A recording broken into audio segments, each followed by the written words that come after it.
Hi everyone, welcome to channel Qautomation. Today we will see about error guessing technique. What is error guessing technique used in test cases design technique? So we have seen about various type of black box test design techniques. We have seen about boundary value analysis.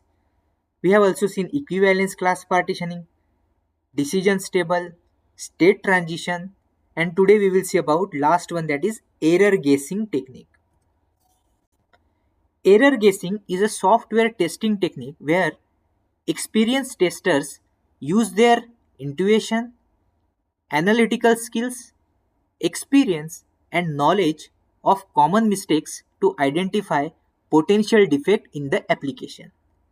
So, error guessing testing, it totally depends on analytical skill of a tester to identify the defects in the application.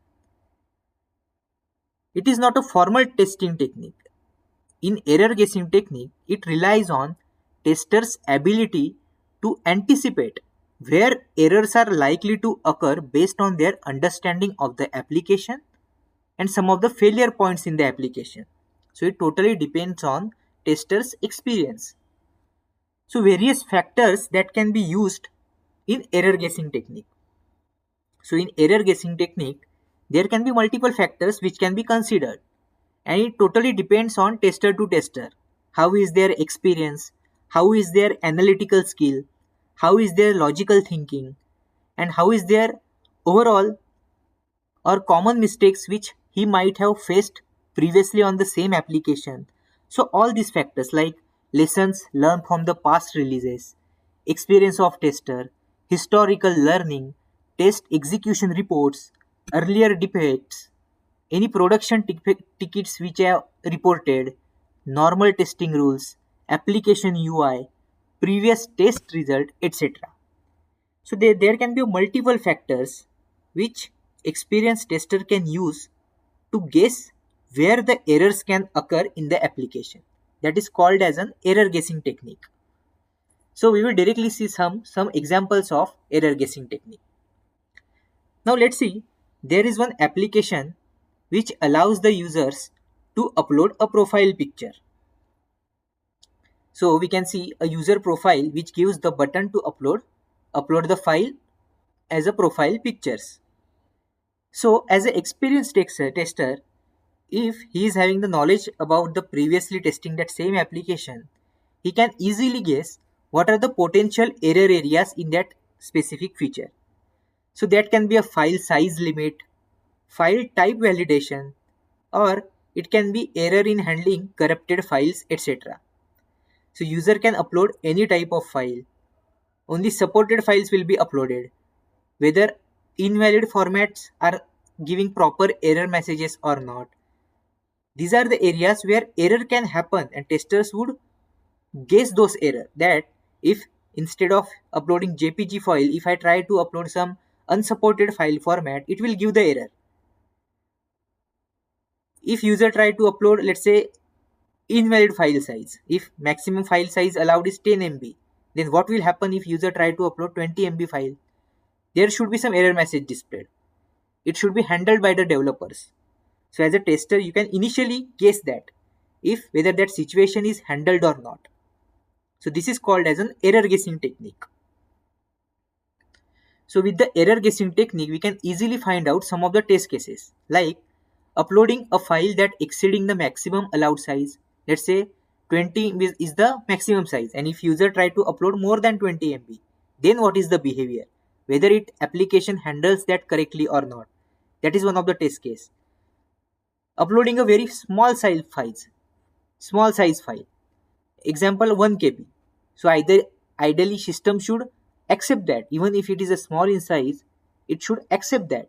But sometimes if it is not correctly handled, then system might break. So as a tester, he can guess these errors and he can execute these test cases by using error guessing technique. File type related. Uploading a file with unsupported format like .exe or .pdf. Upload a file with a changed extension but unsupported content. For example, if there is a renaming a simple file to .exe file to .jpg file. Corrupted file, by uploading a corrupted image file, or let's say uploading a partially downloaded or incomplete file. So this should also throw the error. Whether the system is able to handle or not, that we have to verify as a tester. So these are some of the test cases which can be found out during error guessing technique. Boundary testing, it is also part of a error guessing technique. So uploading the image that is exactly at the size limit, or uploading the image that is just below the size limit. This is also a test case for error guessing. Another example, let's take another example for error guessing technique. Form input validation. Let's say there is a web application. That web application has a form with several input fields such as username, password, email, phone number, etc. So what are the different validations we can consider it? So for example, let's say missing or incorrect input validation, handling of special characters. So all these things, if you are an experienced tester, you will immediately imagine these scenarios. So as a tester, you can easily understand that these are some scenarios where potential error can happen. A developer might not have handled the situation where user simply enters the blank space and press the login button. So what are the different test cases we can consider here? So entering a very long username, entering a username with a special characters, leaving the username and password field empty and submitting the form, entering a very short password, entering a password with common patterns like this one, entering a password with spaces that should not be allowed. So these are some error scenarios. So this tester can easily imagine these scenarios depending on his previous experience. Email field, entering invalid email format, entering a long email address, leaving the email field empty and submitting the form. Or let's say inside the phone number field, if we try to enter alphabetic character instead of digits, entering a phone number with special characters, entering a very short phone number like two digits. So these are some test cases which a tester can, from his previous experience or the understanding of the application, he can guess those scenarios where potential error can happen, because in real time sometimes developer might not consider all these scenarios during development, and some of the validations can be missed from their side. So as a tester, it's our responsibility to identify such error scenarios. This is called as an error guessing technique. By using this error guessing technique also, we can easily identify such test cases for that specific scenario.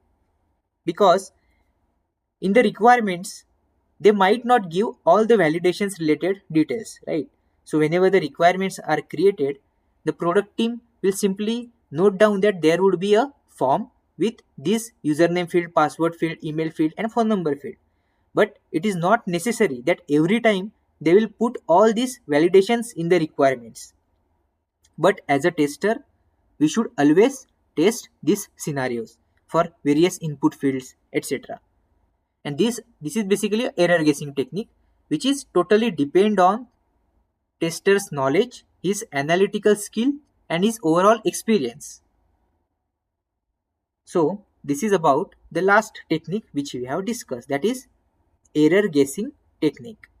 So far we have seen different type of test cases design techniques like boundary value analysis. In boundary value analysis, we focus on values which are at the boundaries. For example, if there is a range between 1 to 100, we consider the boundary values as 0, 1, 2, 99, 100 and 101. These are the boundary values and we test with those boundary values instead of all the test inputs. That is comes under boundary value analysis. Equivalence class partitioning. Equivalence class partition, when do we use it? Basically, whenever there is a large range of test data input, we divide the test data into logical classes. And from each class, we pick one value as a test input. So that will eventually represent that entire class of the range. That is called as a equivalence class partitioning. After that, we have also seen the decision table. So we have to create, whenever there are multiple conditions with different values, we can create one decision table in which each column will represent the test case. So that also we have seen in our decision table session. State transition. So if there are different transitions in the state of the application, so depending on the input or the trigger event, application state sometimes changes. So if there are multiple such inputs where the state transitions are happening, we can use the state transition technique and we can define a state transition table, and from that table we can derive the test cases.